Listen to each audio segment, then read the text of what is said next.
ಮಕ್ಕಳೇ ನೋಡುವ, ಯಾರೆಲ್ಲ ಉತ್ತೀರ್ಣರಾಗಿದ್ದೀರಿ ಅವರೆಲ್ಲ ನಿಮ್ಮ ಚೀಲ ಪುಸ್ತಕ ಎಲ್ಲ ಹಿಡಿದುಕೊಂಡು 10ನೇ ತರಗತಿಗೆ ಹೋಗಿ ನೋಡುವ. ಈ ತರಗತಿಗೆ ಈ ಟೀಚರಿಗೆಲ್ಲ ವಿದಾಯ ಹೇಳುವ ಸಮಯ ಈಗ. ಇಡೀ ವರ್ಷ ನಾವು ಇಲ್ಲಿ ಕಲಿತ ಜೀವನ ಪಾಠಗಳು ಮೌಲ್ಯಗಳನ್ನೆಲ್ಲ ಮರಿಬಾರ್ದು. 10ನೇ ತರಗತಿಗೆ ಶುಭವಾಗ್ಲಿ. ಗೋವಿಂದ, ನೀನ್ ಪಾಸ ಮಾರಾಯ. ನೀನ್ ಈಗಲ್ಲ ಸ್ವಲ್ಪ ಹೊತ್ತಿನ ಮುಂಚೆ ನಾನು ಫೈಲ್ ಆಗ್ತೇನೆ ಅಂತ ಕೂಗ್ತಾ ಇದ್ದದ್ದು ಗೊತ್ತಾಯ್ತಾ? ಈಗ ಕಷ್ಟಪಟ್ಟು ಓದಿದ್ರೆ ಪ್ರತಿಫಲ ಸಿಕ್ಕೇ ಸಿಗ್ತದೆ ಅಂತ. ಮತ್ತೆ ಆ ಧೈರ್ಯ ಇರದ ಪರಿಸ್ಥಿತಿ ಯಾಕೆ ತಂದುಕೊಂಡದ್ದು? ನಿಂಗೆ ಯಾರಾದ್ರೂ ಓದ್ಬೇಡ ಅಂತ ಹೇಳಿದಾರ? ಏನೋ ಮಾರಾಯ, ಈ ವರ್ಷ ಅದೃಷ್ಟ ನಿನ್ನ ಜೊತೆಗಿದ್ದದಕ್ಕಾಯ್ತು. ಮುಂದಿನ ವರ್ಷ ಮಾರಾಯ ಪಬ್ಲಿಕ್ ಪರೀಕ್ಷೆ. ಅದೃಷ್ಟವನ್ನು ನಂಬಿ ಕೂತ್ಕೊಳ್ಬೇಡ. ನಿನ್ನ ಪ್ರಯತ್ನ ನೀನು ಪಡ್ಬೇಕು, ಗೊತ್ತಾಯ್ತಲ್ಲ? ಸುರೇಂದ್ರ, ಎಂತ ಖುಷಿ ನೋಡಿ ಅವನ ಮುಖದಲ್ಲಿ. ಅವ ಅಂದುಕೊಂಡೇ ಇರ್ಲಿಲ್ಲ ಪಾಸ್ ಆಗ್ತಾನೆ ಅಂತ. ಇರ್ಲಿ ಹೋಗು. ನಿರ್ಮಲಾ, ಪಾಸಾ? ನೀನು ಪಾಸ್ ಆದದ್ದಲ್ಲ, ನಾವೇ ನಿನ್ನನ್ನು ದೂಡಿದ್ದು ಹೋಗ್ಲಿ ಅಂತ. ಕಳೆದ 2 ವರ್ಷ ಸಹ ಇದೇ ತರಗತಿಯಲ್ಲಿ, ಇನ್ನು ಈ ವರ್ಷ ಸಹ ಕೂತ್ಕೊಂಡ್ರೆ ಹ್ಯಾಟ್ರಿಕ್ ಆಗ್ತಿ. ಮತ್ತೆ ಹ್ಯಾಟ್ರಿಕ್ ನಿರ್ಮಲಾ ಅಂತ ಕರೀಲಿಕ್ಕಿದ್ದಾರೆ ನಿನ್ನನ್ನೆಲ್ಲರೂ. ಅದಕ್ಕೆ ನಾವೇ ಕಳಿಸಿದ್ದು ನಿನ್ನನ್ನು. ಮುಂದಿನ ವರ್ಷ ಪ್ರಯತ್ನ ಪಟ್ಟು ಓದ್ಬೇಕು. ಕಿರಣ ಫೈಲಾ? ಓ ಹೌದು. ಜಾಯಲ, ನಿನ್ನ ಜೀವದ ಗೆಳೆಯನನ್ನು ಬಿಟ್ಟು ಹೋಗ್ತೀಯಾ? ನಾನ್ ನಿಂಗೆ ಅವನಿಗೆ ಕಲಿಸು ಮಾರಾಯ ಅಂತ ಎಷ್ಟು ಸಲ ಹೇಳಿದ್ದೇನೆ. ನೀನು ಕಲಿಸ್ತಿಲ್ಲಲ್ಲ ಅವನಿಗೆ. ಮತ್ತೆ ಈಗ ನಿನ್ಗೆ ಜೀವದ ಗೆಳೆಯ ಬೇಡ್ವಾ? ನೀನು 10ನೇ ಕ್ಲಾಸು, ಪಾಪ ಅವ ಇಲ್ಲೇ. ಗೋಪಾಲ, ಕೂಗುದ ಮಾರಾಯ ನೀನು. ನಾನ್ ಮೊದಲೇ ಹೇಳಿಲ್ವಾ ನಿಂಗೆ? ಪಾಸ್ ಆದ್ರೂ ಇರ್ಲಿ ಫೈಲ್ ಆದ್ರೂ ಇರ್ಲಿ ಕೂಗಬಾರ್ದಂತ. ಅವರಿಗೆಲ್ಲ ಒಂದೇ ವರ್ಷ ಕಲೀಲಿಕ್ಕೆ, ನಿಂಗೆ 2 ವರ್ಷ ಕಲಿಯುವ ಭಾಗ್ಯ ಸಿಗ್ಲಿಲ್ವಾ?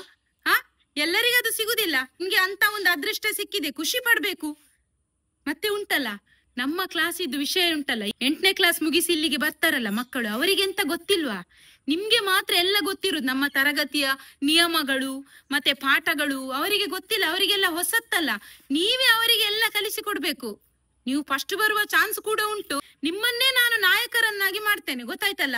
ಪ್ರತಿಯೊಂದು ಶಿಸ್ತಿಗೆ ಒಬ್ಬ ನಾಯಕ, ಮತ್ತೆ ಬೆಂಚು ಪುಸ್ತಕಗಳನ್ನು ಒಟ್ಟು ಮಾಡ್ಲಿಕ್ಕೆ ಒಬ್ಬ ನಾಯಕ, ತರಗತಿಯಲ್ಲಿ ಮಾತನಾಡಿದವರ ಹೆಸರು ಬರೀಲಿಕ್ಕೆ ಎಲ್ಲ ನೀವೇ, ಅವರಿಗೆಲ್ಲ. ಮತ್ತೆ ಈಗ ಪಾಸ್ ಆಗಿ ಹೋದವರಿಗೆಲ್ಲ ಈ ಭಾಗ್ಯ ಉಂಟಾ, ಅದೃಷ್ಟ ಉಂಟಾ? ನಿಮ್ಮ ಹಾಗೆ ಚಾನ್ಸ್ ಅಲ್ಲ ನಿಮ್ಗೆ. ಮತ್ತೆ ಇದಕ್ಕೆ ನೀವು ಖುಷಿ ಪಡ್ಬೇಕು, ಅಳುದಲ್ಲ.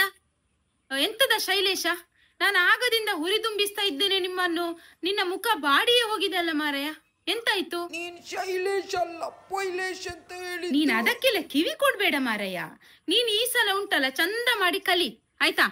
ಈಗ ಬರ್ತಾರೆ ಅವರು. ಖುಷಿಯಿಂದ ನೀವು ಚಪ್ಪಾಳೆ ತಟ್ಟಿ ಅವರನ್ನು ಸ್ವಾಗತಿಸ್ಬೇಕು. ಯಾರು ದಡ್ಡರು? ಇವರ ದಡ್ಡರು ನಮ್ಮ ಮಕ್ಕಳು.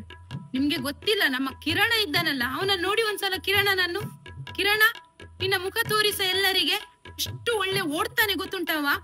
ಈ ವರ್ಷ ಉಂಟಲ್ಲ ನಮ್ಗೆ ಓಟದ ಸ್ಪರ್ಧೆಯಲ್ಲಿ ಅವನಿಗೆ ಪ್ರಥಮ ಬಹುಮಾನ. ಬೇರೆಯವರಿಗೆ ಬಹುಮಾನ ಬಿಟ್ಟು ಕೊಡ್ಲೇ ಇಲ್ಲ ಅವ. ಆಟದ ವಿಷಯ ಕೇಳಿ, ಪ್ರತಿಯೊಂದು ಆಟದಲ್ಲೂ ಅವನೇ ಫಸ್ಟ್. ಎಲ್ಲ ಆಟದಲ್ಲೂ ಅವ ಇದ್ದಾನೆ, ಗೊತ್ತಾಯ್ತಲ್ಲ? ಇನ್ನು ನಮ್ಮ ದಿವ್ಯ ಚಿತ್ರ ಬಿಡಿಸುವುದ್ರಲ್ಲಿ ಎತ್ತಿದ ಕೈ ಅವಳದ್ದು. ಎಷ್ಟು ಚಂದ ಚಿತ್ರ ಬಿಡಿಸ್ತಾಳೆ ಗೊತ್ತುಂಟಾ? ಯಾರಿಗೂ ಕೂಡ ಅಷ್ಟು ಚಂದ ಚಿತ್ರ ಬಿಡಿಸ್ಲಿಕ್ಕೆ ಆಗ್ಲಿಕ್ಕಿಲ್ಲ ಈ ವಯಸ್ಸಿನಲ್ಲಿ. ಈಗ ನನ್ನ ಚಿತ್ರ ನಾನು ಬಿಡಿಸ್ಲಿಕ್ಕೆ ಹೇಳಿದ್ರೆ ಅವಳತ್ರ 5 ನಿಮಿಷದಲ್ಲಿ ಬಿಡಿಸಿ ಕೊಡ್ತಾಳೆ. ಎಷ್ಟು ಚಂದದ ಚಿತ್ರ ಗೊತ್ತುಂಟಾ? ಮುಂದೆ ದೊಡ್ಡವಳಾದ್ಮೇಲೆ ಒಂದು ದೊಡ್ಡ ಕಲಾವಿದೆ ಅಂತೂ ಖಂಡಿತ ಆಗ್ತಾಳೆ ಅವಳು. ಓದುದ್ರಲ್ಲಿ ಸ್ವಲ್ಪ ಹಿಂದೆ ಅಷ್ಟೇ, ಈಗ ಪ್ರಯತ್ನ ಮಾಡ್ತಾಳೆ. ಇನ್ನು ನಮ್ಮ ಗೋಪಾಲ ಮತ್ತು ರಾಜೇಶ, ಅವರಷ್ಟು ಚಂದ ಪದ್ಯ ಯಾರು ಹಾಡುದಿಲ್ಲ. ಅಷ್ಟು ಚಂದ ಪದ್ಯ ಹಾಡ್ತಾರೆ. ಎಷ್ಟು ಒಳ್ಳೆಯ ಸ್ವರ ಗೊತ್ತುಂಟಾ? ಒಂದು ಭಜನೆ ಹಾಡ್ಲಿಕ್ಕೆ ಹೇಳಿ, ಜನಪದ ಹಾಡು ಹಾಡ್ಲಿಕ್ಕೆ ಹೇಳಿ, ಸಿನಿಮಾ ಹಾಡು ಹಾಡ್ಲಿಕ್ಕೆ ಹೇಳಿ, ಎಷ್ಟು ಚಂದ ಹಾಡ್ತಾರೆ ಗೊತ್ತುಂಟ ಇಬ್ಬರು. ಒಂದೇ ರೀತಿ ಸ್ವರ ಇಬ್ಬರದ್ದು. ಈಗ ನಾನು ಅವರ ಹತ್ರ ಹಾಡಿಸ್ತೇನೆ ನೋಡಿ, ಎಷ್ಟು ಚಂದ ಹಾಡ್ತಾರೆ ನೋಡಿ. ಇನ್ನು ನಮ್ಮ ಶೈಲೇಶ ಎಷ್ಟು ಒಳ್ಳೆ ದಿಗಿಣ ಹಾಕ್ತಾನೆ ಗೊತ್ತುಂಟಾ? ದಿಗಿಣದಲ್ಲಿ ಅವನನ್ನು ಮೀರಿಸುವವರೇ ಇಲ್ಲ. ನಿಮ್ಗೆ ಲೆಕ್ಕ ಮಾಡಿ ಸಾಕಾಗ್ಬೇಕು ವಿನಃ ಅವನ ದಿಗಿಣ ಅವನಿಗೆ ಕುಣಿದು ಸಾಕಾಗುದಿಲ್ಲ ಮಕ್ಕಳೇ. ಎಷ್ಟು ಚಂದ ಕುಣಿತಾನೆ ಅವ. ಯಕ್ಷಗಾನದ್ದು ಯಾವ ವೇಷ ಬೇಕು ಹೇಳಿ ಅವ ಹಾಕ್ತಾನೆ. ಕಲಿಸಿಕೊಡುವ ಅಗತ್ಯವೇ ಇಲ್ಲ, ಅಷ್ಟು ಚಂದ ಮಾಡ್ತಾನೆ ಅವ. ಎಲ್ಲಿ ಯಕ್ಷಗಾನ ಇರ್ಲಿ, ಅವ ಮನೆಯಲ್ಲಿ ಕುತ್ಕೊಳ್ಳುವ ಹುಡುಗನ ಓಡಿದ ಅವನ ಯಕ್ಷಗಾನ ನೋಡ್ಲಿಕ್ಕೆ. ಅದಕ್ಕೆ ಇವತ್ತು ಅವನಿಗೆ ಅಷ್ಟು ಒಳ್ಳೆ ಯಕ್ಷಗಾನ ಬರ್ತದೆ ಕುಣಿಲಿಕ್ಕೆ. ನಮ್ಮ ಸ್ಕೂಲ್ಗೆ ಅವ ಕುಣಿದದ್ದು ನೀವು ನೋಡ್ಲಿಲ್ವಾ? ಎಷ್ಟು ಚಂದ ದಿಗಿಣ ಹಾಕಿದ್ದಾನೆ.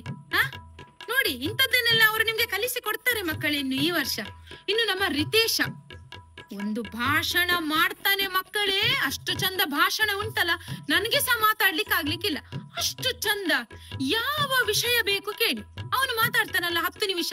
ಮೊನ್ನೆ ಅವನಿಗೆ ನಾನು ಮೂಗಿನ ಬಗ್ಗೆ ಮಾತಾಡ್ಲಿಕ್ಕೆ ಹೇಳಿದ್ದೆ. ನೋಡಿ ಮಕ್ಕಳೇ, ಮೂಗಿನ ಬಗ್ಗೆ ನಮ್ಮ ಹತ್ರ ಎಷ್ಟು ವಿಷಯ ಉಂಟು ಮಾತಾಡ್ಲಿಕ್ಕೆ ಆಗ್ತದ? ಒಂದು ನಿಮಿಷ ಮಾತಾಡ್ಬಹುದು. ಇವ 10 ನಿಮಿಷ ಮಾತಾಡಿದನಲ್ಲ. ಮೂಗಿನಿಂದ ಬರುವ ಸಿಂಬಳದಿಂದ ಹಿಡಿದು ಮೂಗಿಗೆ ಬರುವ ಶೀತದಿಂದ ಹಿಡಿದು ಆ ನುಡಿಗಟ್ಟು ಉಂಟಲ್ಲ, ಮೂಗು ತೂರಿಸಬೇಡಿ ಅಂತದ್ದು ಎಲ್ಲ ವಿಚಾರ ಅವನು ಮಾತಾಡಿದ. ಒಂದು ಮೂಗಿನ ಕುರಿತು ಭಾಷಣ ನೋಡಿ ಉಂಟಲ್ಲ, ಎಲ್ಲರ ಅವರ ಮೂಗಿನ ಮೇಲೆ ಬೆರಳಿಟ್ಟಿದ್ದಾರೆ, ಗೊತ್ತುಂಟ ನಿಮ್ಗೆ? ಅಂತಹ ಪ್ರತಿಭಾವಂತ ಮಕ್ಕಳಿವರು. ಓದುದ್ರಲ್ಲಿ ಸ್ವಲ್ಪ ಹಿಂದೆ ಮಕ್ಕಳೇ ಅಷ್ಟೇ, ಹಾಗಂತ ಅವರು ದಡ್ಡರಲ್ಲ. ಈ ವರ್ಷ ಶೈಲೇಶ ನಿಮ್ಗೆ ಚಂದ ಮಾಡಿ ಯಕ್ಷಗಾನ ಹೇಳಿ ಕೊಡ್ತಾನೆ, ನೀವು ಕಲಿಬೇಕು. ದಿವ್ಯಾ ಚಿತ್ರ ಹೇಗೆ ಬಿಡಿಸುವುದು ಅಂತ ಅವಳು ಹೇಳಿಕೊಡ್ತಾಳೆ. ರಿತೇಶ ನಿಮ್ಗೆ ಭಾಷಣಕ್ಕೆ ತಯಾರು ಮಾಡ್ತಾನೆ. ರಾಜೇಶ ಮತ್ತು ಗೋಪಾಲ ನಿಮ್ಗೆ ಸಂಗೀತ ಹೇಳಿಕೊಡ್ತಾರೆ. ನೀವು ಇದನ್ನೆಲ್ಲ ಅವರ ಹತ್ರ ಕಲಿಬೇಕು. ನೀವು ಏನ್ ಮಾಡ್ಬೇಕು, ಈ ಮಕ್ಕಳಿಗೆ ಪಾಠ ಹೇಳಿಕೊಡ್ಬೇಕು, ಗೊತ್ತಾಯ್ತಲ್ಲ?